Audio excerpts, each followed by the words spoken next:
Bismillahirrahmanirrahim. Assalamualaikum warahmatullahi wabarakatuh. Waalaikumsalam warahmatullahi wabarakatuh. Alhamdulillahil wahdah wassalatu wassalamu ala Rasulillah wa ala alihi wa ashabihi wa mawalah. Asyhadu an la ilaha illallah wahdahu la syarika lah syahadatan tammah wa asyhadu anna sayyidana wa maulana Muhammadan abduhu wa rasuluhu alladzi la nabiyya ba'dah. Allahumma shalli wa sallim wa barik ala hadzal nabiyil karim wa ala alihi wa ashabihi wa man tabi'ahum bi ihsan ila yaumil amma ba'd. Ikhwan kiram, hadirin wa hadirat, Bapak Ibu yang dimuliakan oleh Allah Subhanahu wa taala, senantiasa kita bersyukur kehadiran Allah sembari meningkatkan ketakwaan kita. Mudah-mudahan insyaallah kita yang malam ini berada di masjid yang mulia ini semuanya adalah orang yang bertakwa. Amin. Rabbal alamin. Salawat dan salam kepada junjungan kita Nabi Muhammad sallallahu alaihi wasallam beserta keluarga dan para sahabatnya. Mudah-mudahan insyaallah kita yang berada di tempat ini semuanya mendapatkan syafaat dari Rasulullah sallallahu alaihi wasallam. Amin. Ya mujibad doa sa'ilin. Bapak Ibu yang dimuliakan oleh Allah Subhanahu wa taala, malam ini tema kita adalah puasa dan ukhuwah. Puasa dan ukhuwah. Kalau pada minggu yang lalu kita sudah menceritakan tentang puasa itu memiliki fungsi diberikan oleh Allah Subhanahu wa taala kepada kita sebagai senjata untuk menyerang setan. Puasa itu sebagai junah, puasa juga sebagai perisai, puasa sebagai tameng, puasa itu sebagai benteng pertahanan kita. Jadi kalau dalam kaidah kausalitas sebab akibat, ketika kita melakukan serangan, maka kita juga harus bertahan. Kan begitu. Jadi kalau kita lihat tinju, kita lihat sepak bola, itu kan dia tidak hanya menyerang saja. Ada kalanya dia melakukan serangan, tetapi dia menyusun pertahanan supaya dia tidak diserang oleh lawan. Itu biasa itu. Serangan, kemudian ada pertahanan. Cuma kata Jackie Chan, kenal Jackie Chan? Kata dia adalah pertahanan yang paling efektif adalah melakukan serangan. Entah betul atau tidak, tapi begitulah kata dia.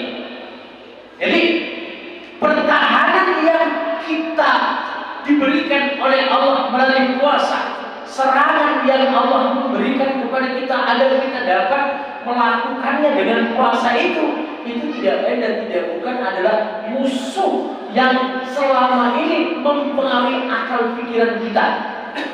Jadi jelas bahwa jangan tinggalkan puasa, karena puasa itu derajatnya luar biasa tinggi. Orang kalau ingin mau derajat yang tinggi di sisi Allah, puasa. Orang mau menyelesaikan masalah, puasa.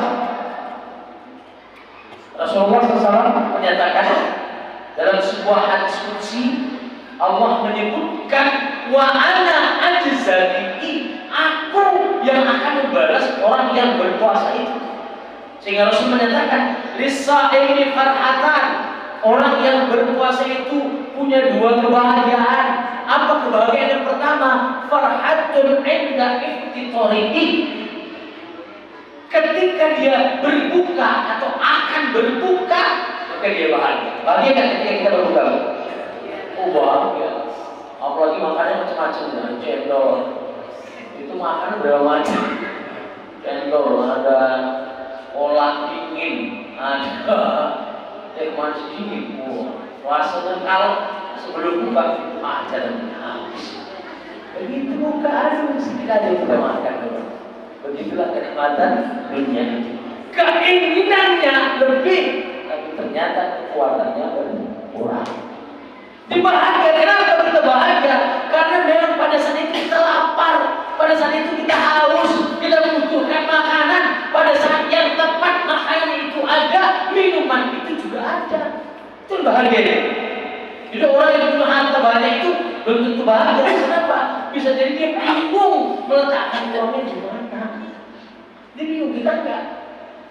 Mau beli TV, aduh gimana ya? Tentu enggak ya.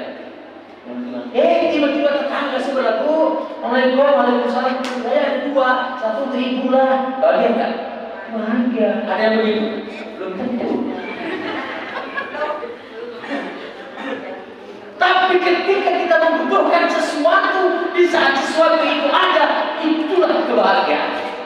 Makanya Imam Nawawi mengatakan bahwa rezeki itu apa? Ar-rizqu kafa, ar-rizqu yakfi. Rezeki yang cukup, pas. Itu kan.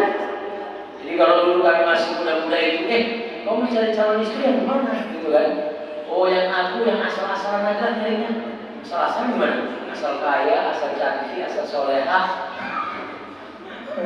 Nah, itu ngomong dulu. Apa yang kita butuhkan ketika kita melaksanakan puasa, insya Allah derajat kita dinaikkan oleh Allah Subhanahu wa Ta'ala. Jadi kalau kita mampu untuk berpuasa, walaupun kita lapar, walaupun kita haus, tapi insya Allah kita punya anak yang bandel, kita punya anak yang mungkin ya membuat pening kepada kita, punya suami buat pening kepada kita, punya istri buat pening kepala suami, misalnya puasa. Dan puasa itu adalah solusi dari setiap problem yang kita hadapi dalam kehidupan ini. Kenapa? Allah yang lantas membantu ketika kita berada dalam kesulitan. Salah satu caranya adalah puasa. Jumatun, amin. Tetapi puasa kita itu jangan dirusak. Amin itu jangan dirusak. Senjata yang diberikan oleh Allah, benteng pertahanan yang kita miliki sudah kuat, jangan kita rusak sendiri. Apa yang menyebabkan rusaknya puasa kita? Apa yang menyebabkan rusaknya benteng pertahanan tadi? Imam Ibnu Rajab Al-Hambali menyatakan yang merusak puasa kita, benteng pertahanan kita, senjata kita, yang merusak itu adalah yarkus wa yashab, berkata keji, ngomong yang kotor-kotor, menghibah, menceritakan aib orang lain. Bu, inilah.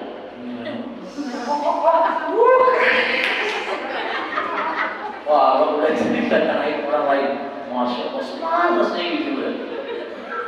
Nah, adalah Allah menyatakan, wala yaghtab ba'dukum ba'dun. Jangan kau saling menghibah. Jangan kau saling mencari kesalahan saudara-saudara. Kadang-kadang kita lupa bahwa ada semut di lautan, semut di pinggir laut sana kita nampak, tapi gajah di pelupuk mata kita lupa. Begitu kita menonton, ibu itu dan ibu itu, 4 sudah mengarah kepada kita. Kejelekan kita ternyata lebih banyak dari orang yang kita cintakan. Maka wajar kalau Nabi SAW menyatakan bahwa kam min sha'imin laisa lahu min siyamihi illa al-ju' wal 'atash. Berapa banyak orang yang melaksanakan ibadah puasa dia tidak mendapatkan apapun dari pahala puasanya tadi kecuali lapar dan haus saja. Dia bisa menjalankan kewajiban, bisa, tapi tak ada pahalanya. Kenapa? Sudah dirusaknya. Senjatanya ada, tapi sudah rusak. Benteng pertahanannya sudah dipersiapkan, tapi sangat lemah. Bahkan benteng itu mudah untuk dimasuki oleh lawan. Kenapa? Karena berkata keji, ngomong yang kotor-kotor, menghibah saudara kita yang aibnya kita ceritakan kepada Allah. Itulah yang merusak senjata, itulah yang merusak benteng pertahanan kita, dan itu merusak pahala puasa kita. Maka apa solusi? Apa jalan keluar supaya tidak saling menghibah? Silaturahmi. Apa itu silaturahmi? Saling datang mendatangi, saling memberikan hadiah, saling mengunjungi ketika sakit. Itulah yang disebut silaturahmi. Walaupun bahasanya kurang tepat ya. Silaturahmi itu silah hubungan, rahmi itu rahim. Kalau ada persaudaraan bisa disebut silaturahmi. Tapi kalau tidak ada persaudaraan, saudaranya sesama muslim, Ustaz. saya Islam, dia Islam, itu lebih tepat disebut dengan sila ukhuwah. Cuma jenis sila ukhuwah sama dengan disamakan statusnya dengan pahala silaturahmi. Maka kemudian disebutlah silaturahmi. Saling mengunjungi. Dalam satu hadis Nabi SAW, Nabi mengatakan, wahai sahabatku, kata Nabi, kenapa kalian tidak mengunjungi Allah? Kata Rasul begitu. Sahabat heran nih. Ya Rasulullah, mana kami mengunjungi Allah? Wujud Allah pun kami tak tahu di mana. Bagaimana cara kami mengunjungi Allah? Kata Rasul, kunjungilah orang yang sakit, berarti kita sudah mengunjungi Allah. Jadi kalau kita mengunjungi orang sakit, itu berarti kita mengunjungi Allah. Kalau kita mengunjungi orang yang sudah, kalau sakit kan, makanya salah satu yang memberikan efek agak tenang sedikit ketika kita sakit itu orang datang, cuma dinasihati, jangan ditakut-takuti. Bu, lihat salah sakit apa bu? Nggak tahu. Dari tadi dingin. Tuh, semalam bu, tetangga saya begini juga penyakitnya. Tonton semati bu, nakut. Jadi dinasihati, didoakan, bahkan orang yang sakit itu makbul doanya. Kita minta doa dari orang yang sakit itu. Kenapa? Orang yang sakit itu ketika dia sabar ditimpa musibah, makbul doanya. Termasuk pada bulan Ramadan ini kita puasa, salah satu yang tidak ditolak doanya oleh Allah adalah orang yang sedang berpuasa. Termasuk orang sakit tidak ditolak oleh Allah sebab dia sabar terhadap musibah yang diberikan kepadanya. Maka sunnahnya sunnah, tapi ini jangan salah paham. Kalau seandainya kita mendengar ada orang sakit, bu, ya, si ibu itu sakit, alhamdulillah. Apa maksud ibu? Alhamdulillah. Maksudnya alhamdulillah musibah itu belum terkena saya dan ibu itu mudah-mudahan bisa sabar dengan pujian segala puji bagi Allah. Kenapa? Rasulullah menyatakan alhamdulillah yang ada kulli hal. Segala puji bagi Allah terhadap segala keadaan. Inilah yang disebut dengan qadha baik dan buruk datangnya dari Allah. Sehat, siapa yang memberikan kita sehat? Allah. Siapa yang memberikan kita sakit? Allah. Maka Allah berhak untuk dipuji walaupun kita dalam keadaan sehat, walaupun kita dalam keadaan sakit. Baru kemudian inna lillahi wa inna ilaihi raji'un. Segalanya datang dari Allah dan akan kembali lagi kepada Allah. Kalau kita mengucapkan inna lillahi wa inna ilaihi raji'un ketika ditimpa musibah, ulaika alaihim shalawatun min rabbihim wa rahmah. Allah akan memberikan kasih sayang dan pengampunan kepada kita juga. Jadi datang kepada orang sakit, silaturahmi, nanti lebaran, cuma minta maaf itu bukan hanya lebaran saja. Sebaiknya sebelum melaksanakan ibadah puasa Ramadan minta maaf. Kenapa? Salah satu yang menggugurkan para puasa itu adalah SKT. SKT ini apa wajah aja? Tak bertegur. Aku lewat rumah itu.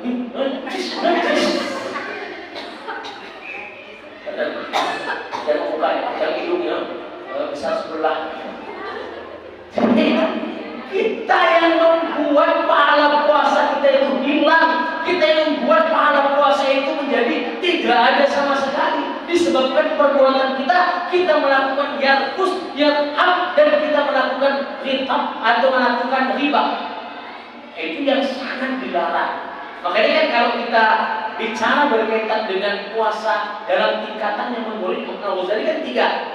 Ada yang disebut puasa puasa umum, hanya menahan lapar dan haus saja, tidak makan, tidak minum, matanya jelalatan, mulut entah kemana-mana. Ya kalau misalnya apa namanya burung apa namanya itu ayam jago, itu dari malaikat, hadisnya ada. Jadi salah satu kata Rasul, kalau ada ayam sedang kukuruyuk, sedang apa namanya, berkokok apa namanya itu, pokoknya itu dia kukuruyuk, itu dia sedang melihat malaikat. Dan hadisnya kalau ayam sedang kukuruyuk, kita cepat-cepat berdoa. Kenapa? Dikabulkan oleh Allah SWT. Ini lain, ada apa namanya istilahnya, halusinasi atau pendapat yang salah. Malam kukuruyuk, siapa yang hamil? Ya nggak ada urusannya orang hamil, yang ayah dan orang hamil maksudnya nggak ada ayahnya, gitu ya. Nggak ada itu. Yang betul dalam hadis, baik malam ataupun pagi, kalau ayah sedang kukuruyuk begitu, itu berarti dia sedang melihat malaikat. Makanya di Jawa itu ada satu pesantren, itu kiainya mengembangkan ayam jantan itu. Itu di pesantren itu ayam semua di situ. Begitu kukuruyuk, kemudian santrinya diajak untuk berdoa kepada Allah. Dan alhamdulillah barokah pesantren. Ya gitu. Jadi nanti ibu banyak ya yang datang. Jadi yang pertama, puasa itu hanya tidak bisa menahan lapar dan haus saja sudah. Tapi pahala puasanya tidak ada. Yang kedua, ini lebih baik dari yang pertama. Dia bisa puasa, dia bisa menahan mulutnya, bisa menahan matanya, tapi tidak bisa menahan hatinya. Mulutnya itu puasa. Ada orang, tapi hatinya tidak bisa dia tahan, tidak bisa syukur nikmat. Ada tetangga beli kompor, dia yang kepanasan. Ada tetangga yang beli kulkas, dia yang kedinginan. Tetangga bangun rumah, dia masuk dalam kuburan. Itu punya hati, mulut tidak ngomong, mata tidak melihat, tapi dipendam. Kenapa bu? Puasa. Nah, jadi kalau orang yang puasa itu selain bisa menahan rasa lapar, haus, bisa menahan mulutnya, bisa menahan hatinya tetap bersyukur kepada Allah. Apapun yang dipokokkan ditetapkan Allah kepadanya, insya Allah kita berkah. Maka salah satunya adalah puasa. Seringlah kita melakukan silaturahmi, ngomong yang bagus-bagus, perkara kecil dianggap selesai, perkara besar kita anggap sebagai perkara yang insya Allah hidup ini indah manakala kita bersama dengan jamaah kita. Saya punya cita-cita nanti kalau sudah punya ada tanah pesantren banyak, saya undang bapak ibu-ibu untuk makan, untuk ngopi. Masih saya persiapkan walaupun duitnya masih tak di mana-mana. Tapi saya sudah punya keinginan itu. Setiap orang mau silaturahmi, setiap orang mau zikir sama segala macam. Begitu. Kenapa? Hidup berjamaah itu sangat indah, saya rasa. Hidup bersama-sama itu sangat indah. Tidak ada musuh itu indah sekali. Kalau ada musuh, jangankan hati, ini muka ini yang umurnya 32 tahun jadi 67 jadi tua kejemur. Jadi demikian dapat saya sampaikan. Mudah-mudahan Allah Subhanahu wa taala memberikan kekuatan kepada kita untuk selalu berpuasa, menjaga lisan kita, menjaga mata kita, dan menjaga hati kita. Dan mudah-mudahan insya Allah di akhirat nanti kebahagiaan yang kedua kita akan dapatkan. Apa kebahagiaan kedua dari puasa itu? Farhatun inda liqa'i rabbih. Kebahagiaan untuk melihat wajah Allah, wajah Tuhan yang telah menciptakan kita. Ketika kita sudah melihat Tuhan, kita melihat Allah, surga tidak ada apa-apa. Kenikmatan surga hilang. Luar biasa nikmatnya surga itu, nikmat betul. Tetapi ketika kita bertemu dengan Allah nanti di akhirat, melihat wajah Allah, melihat kekasih kita, Tuhan yang telah menciptakan kita, nikmat surga itu hilang. Apa amalannya? Puasa. Rasul mengatakan satu kebahagiaan setelah berbuka puasa adalah farhatun 'inda liqa'i rabbih. Kebahagiaan untuk melihat Tuhan kita. Mudah-mudahan kita yang berada di tempat ini insyaallah dia akan nanti melihat Tuhan kita. Amin. Ya Rabbal alamin. Dari pemasaran Assalamualaikum warahmatullahi wabarakatuh.